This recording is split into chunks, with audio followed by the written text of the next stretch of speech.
சிவாய நம. திருச்சிற்றம்பலம். சைவத்தில் மேல் சமயமில்லை, உள்ளதே சிறக்கும் அல்லது தோன்றாது. துலாம் ராசி குரு பெயர்ச்சி பலன் 2026 நிகழும் மங்களகரமான பராபவ வருடம் வைகாசி மாதம் 18ஆம் நாள் திங்கட்கிழமை 1/6/2026 இரவு 1:50 மிதுன ராசியிலிருந்து கடக ராசிக்கு உச்ச குருவாக குரு பகவான் பெயர்ச்சியாகிறார்.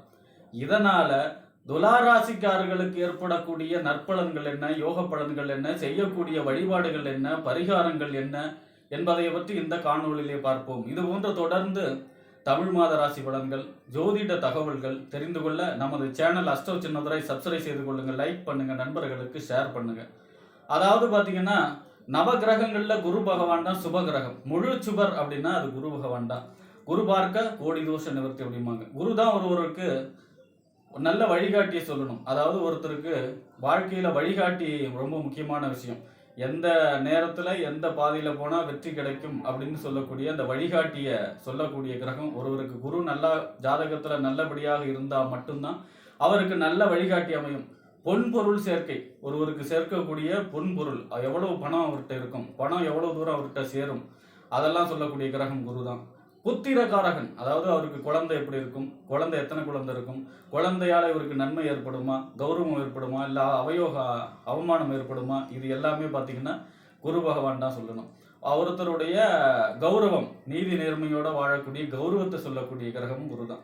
பணமே இல்லைன்னா கூட அவர் கௌரவமாக வாழ்றாரு அப்படின்னு சொல்லக்கூடிய அந்த பெயர் புகழ் கௌரவத்தை சொல்லக்கூடிய கிரகமும் குரு பகவான் தான். அப்போ குரு பகவான் நல்லா இருந்தாதான் இந்த விஷயங்கள்லாம் அவருக்கு சிறப்பாக இருக்கும். பக்தி, காலச்சக்கரத்துக்கு 9ஆம் இடங்கிறது பக்தி ஸ்தானம்.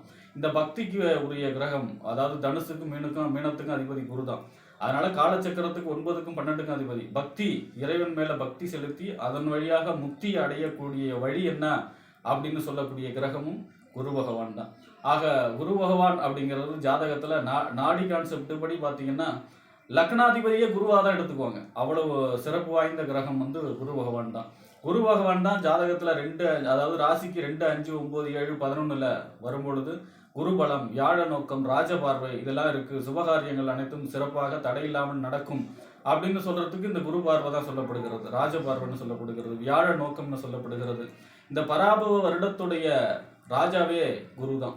அப்ப பாத்தீங்கன்னா குரு உச்சமாகிறார். 12 வருஷத்துக்கு ஒரு தடவை தான் குரு உச்சமாகுவார். அப்ப பாத்தீங்கன்னா இந்த குரு பயிற்சிங்கிறது அவ்வளவு முக்கியமான விஷயம்.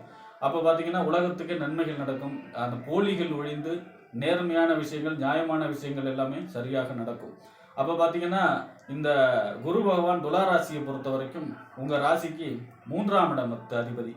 3ஆம் இடம் முயற்சி ஸ்தானம், வெற்றி ஸ்தானம், இளைய சகோதர ஸ்தானம், ஒப்பந்தம், கையெழுத்தெல்லாம் சொல்லக்கூடிய இடம். இந்த 3க்கும் 6ஆம் இடம் என்று சொல்லக்கூடிய நோய், எதிரி, வம்பு, வழக்கு, கடன், இந்த மாதிரி 6ஆம் இடத்துக்கு அதிபதி யாரு அப்படின்னா குரு பகவான் தான். அப்போ இந்த 3க்கும் 6க்கும் உடைய குரு பகவான் உங்கள் ராசிக்கு இதுவரைக்கும் 9ஆம் இடம் என்று சொல்லக்கூடிய தந்தை ஸ்தானம், பாக்கியஸ்தானம், தொலைதூர பயணம், உயர்கல்வி ஸ்தானம், ஓடி போனவனுக்கு 9ஆம் இடத்துக்கு குருன்னு சொல்லக்கூடிய பாக்கிய குருவாக செயல்பட்டார். இப்ப 10ஆம் இடத்துக்கு வரார். 10ஆம் இடங்கிறது என்ன, தொழில், புகழ், அந்தஸ்து, கௌரவம் அப்படின்னு சொல்லக்கூடிய இடம். 10ஆம் இடத்துல வராரு. 10ல குரு வந்தா பதவி பறிபோகும், உத்தியோகம் நடந்தா சஸ்பெண்ட் ஆகும், இடமாற்றம் சம்பவிக்கணும். அந்த மாதிரி புலிப்பாணி 10ஆம் இடத்து குரு சிறப்பா சொல்லலையே அப்படின்னா இந்த தடவை குரு உச்சமாகிறார். அதனால பெருசா யாருக்கு எந்த பாதிப்பும் ஏற்படுத்தாது, நற்பலன்களையே ஏற்படுத்தும். இப்ப 10ஆம் இடத்துல குரு செஞ்சிருக்கிறார், 10ல் ஒரு பாவியாவது இருக்குன்னு சொல்றான். அப்ப 10ஆம் இடத்துல குரு வரார் அப்படின்னா இடமாற்றம் சம்பவிக்கும். இப்ப பாத்தீங்கன்னா ஒரு இடத்துல இருந்து இன்னொரு இடத்துக்கு, இப்ப கம்பெனி விஷயம், வேலை விஷயமாகவோ அல்லது வேற விஷயமாகவோ இடமாற்றம் கண்டிப்பாக நடக்கும்.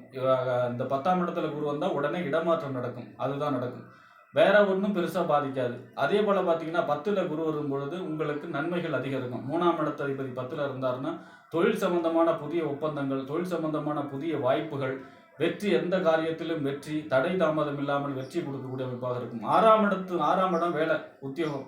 6ஆம் இடத்து அதிபதி 10ல இருக்காருன்னா வேலை இல்லாதவர்களுக்கு வேலை கிடைக்கக்கூடிய அமைப்பு, பதவி உயர்வு, நினைச்ச வேலை கிடைக்கக்கூடிய அமைப்பு, இந்த மாதிரியான யோக பலன்கள்லாம் நடக்கும் துளாராசியை பொறுத்த வரைக்கும்.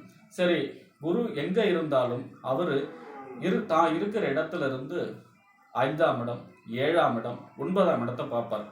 அந்த வரிசையில உங்க ராசிக்கு 2ஆம் இடத்தை பார்க்கிறார், 5வது பார்வையா. இது ஒரு மிகச்சிறப்பான நிலை.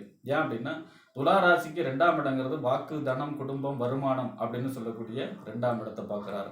தனக்காரகன் பார்க்கிறார் குரு, உச்சமாகி பார்க்கிறார் தனஸ்தானத்தை. அப்ப பொருளாதார சம்பந்தமான தன்னிறைவு ஏற்படும். உங்களுக்கு பொருளாதார சம்பந்தமான தட்டுப்பாடு நீங்கும். உங்களுக்கு நீண்ட நாளா வந்து சேரவே சேராதுன்னு நினைச்ச பணம்லாம் வந்து சேரும். கேட்ட இடத்துல கடன் கிடைக்கும், வருமானம் பெருகும், குடும்பத்திலே சுப நிகழ்ச்சிகள் நடக்கும், குழந்தை பிறப்பு, திருமணம், வீடு கட்டக்கூடிய யோகம். இந்த மாதிரி குடும்பத்துல மகிழ்ச்சியாக இருக்கக்கூடிய, குடும்பம் சுபிட்சமாக இருக்கக்கூடிய அனைத்து விதமான சுபகாரியங்களும் நடக்கும். குடும்பத்திலே புதிய உறுப்பினர்கள் சேர்க்கை இருக்கும், குடும்பத்திலே வருமானம் பெருகும், பண வரவு சிறப்பாக இருக்கும், பொருளாதாரம் சம்பந்தமான பெரிய நன்மைகள் ஏற்படும், பொருளாதாரத்திலே தன்னிறைவு ஏற்படும். ஆக இந்த 5வது பார்வையாக 2ஆம் இடத்தை பார்க்கறதுனால மிகச்சிறப்பான பலன்கள், நல்ல பலன்கள், பொருளாதார சம்பந்தமான வளர்ச்சி கொடுக்கக்கூடிய அமைப்பாக இருக்கும். அடுத்ததா பார்த்தீங்கன்னா 7வது பார்வை. இந்த பார்வை தான் முழு பார்வை. அப்போ பார்த்தீங்கன்னா உங்க ராசிக்கு 4ஆம் இடத்தை பார்க்கிறார். 4ஆம் இடங்கிறது என்ன? வீடு, வண்டி, வாகனம், மனை, தாயார், சொத்து, சுகஸ்தானம். இந்த 4ஆம் இடத்தை பார்க்கறதுனால வீடு கட்டக்கூடிய யோகம், நிலம் வாங்கக்கூடிய யோகம், இடம் வாங்கக்கூடிய யோகம், அதே மாதிரி போர் அடிக்கக்கூடிய யோகம், வாகனம், புதிய வாகனம் வாங்கக்கூடிய யோகம், வாகனத்தை தொழிலாக செய்பவர்களுக்கு யோகம், அதே மாதிரி ரியல் எஸ்டேட் தொழில் செய்பவர்களுக்கு யோகம், அசையா சொத்துக்களுடைய சேர்க்கை ஏற்படக்கூடிய அமைப்பு. இந்த மாதிரியான அமோகமான நல்ல பலன்கள் ஏற்படும், தாய் வழி நன்மைகள் ஏற்படும். இந்த மாதிரியான ஒரு சுபிட்சமான அசையா சொத்து சேர்க்கை சொல்லக்கூடிய யோகம் கிடைக்கும். அடுத்ததா பார்த்தீங்கன்னா உங்க ராசிக்கு 9வது பார்வையா 6ஆம் இடத்தை பார்க்கிறார். 6ஆம் இடங்கிறது என்ன? நோய், எதிரி, வம்பு, வழக்கு, கடன், உத்தியோகஸ்தானம். இந்த 6ஆம் இடத்தை பார்க்கறதுனால கடன் தீரக்கூடிய அமைப்பு, நோய் நிவர்த்தியாகி, உடம்புல இருக்கக்கூடிய நோயெல்லாம் நிவர்த்தியாகி ஆரோக்கியம் மேம்படக்கூடிய அமைப்பு. அதே மாதிரி பார்த்தீங்கன்னா எதிரியை ஜெயிக்கக்கூடிய அமைப்பு, கோர்ட்டு கேஸ் இதெல்லாம் ஜெயிக்கக்கூடிய அமைப்பு. அதே போல் பார்த்தீங்கன்னா உங்களுக்கு வேலை இல்லாதவர்களுக்கு வேலை கிடைக்கக்கூடிய அமைப்பு, வேலையில் இருக்கிறவங்களுக்கு பதவி உயர்வு கிடைக்கக்கூடிய அமைப்பு. இந்த மாதிரியான நல்ல பலன்கள் ஏற்படும். 10ஆம் இடத்துல குரு இருக்கார் அப்படிங்கிற கவலை தேவையில்லை. அவர் பார்க்கக்கூடிய பார்வை முக்கியமாக 2ஆம் இடத்தை பார்க்கறதும் 4ஆம் இடத்தை பார்க்கறதும் உங்களுக்கு அதிக அளவு யோகத்தையும் நன்மைகளையும் செய்யும். 6ஆம் இடத்துல சனி இருக்கார். 6ல் சனி இருப்பது நன்மை. அது குரு பார்க்கறதுனால சுபத்துவம் அடைகிறதுனால உங்களுக்கு அந்த 9வது பார்வையும் 6ஆம் இடத்து ஸ்தானமும் உங்களுக்கு வெற்றி கொடுக்கும். போட்டித் தேர்வுகளில் இந்த கவர்மெண்ட் எக்ஸாம்லாம் எழுதுறாங்க இல்லையா, இந்த கவர்மெண்ட் எக்ஸாம் எழுதுறவங்களுக்கு கண்டிப்பாக இந்த குரு பயிற்சியில் துளாராசிக்காரர்களுக்கு அரசு வேலை கிடைக்கும், கண்டிப்பாக கிடைக்கும். ஏன்னா 6ஆம் இடத்துல சனி இருக்கார், குரு பார்க்குறாருன்னா போட்டித் தேர்வில் கண்டிப்பாக வெற்றி. காம்படிஷன் எக்ஸாம், அது கண்டிப்பாக எந்த எக்ஸாம் எழுதினாலும் துளாராசிக்காரர்களுக்கு இந்த குரு பயிற்சி முடிகிறதுக்குள்ள உங்களுக்கு வேலை உறுதி. ஆக இப்படிப்பட்ட ஒரு நல்ல அமைப்பை சொல்லக்கூடிய அமைப்பில் தான் குரு வரார். ஆக வியாழக்கிழமையில குரு தட்சிணாமூர்த்தி வழிபாடு செய்யறது மேலும் யோகத்தையும் நன்மையும் துளாராசிக்காரர்களுக்கு செய்யும். ஆக 10ஆம் இடத்துல குரு உச்சமாக சஞ்சரிக்கிறதுனால இந்த குரு பயிற்சியால உங்களுக்கு பதவி, பொறுப்பு, புகழ், அந்தஸ்து, கௌரவம், தொழில் வளர்ச்சி, வேலை கிடைக்கக்கூடிய அமைப்பு, வீடு கட்டக்கூடிய அமைப்பு, பொருளாதார சம்பந்தமான வளர்ச்சி கொடுக்கக்கூடிய குரு பயிற்சியாக துளாராசிக்காரர்களுக்கு அமையும் என்று கூறி விடைபெறுகிறேன். நன்றி, வணக்கம்.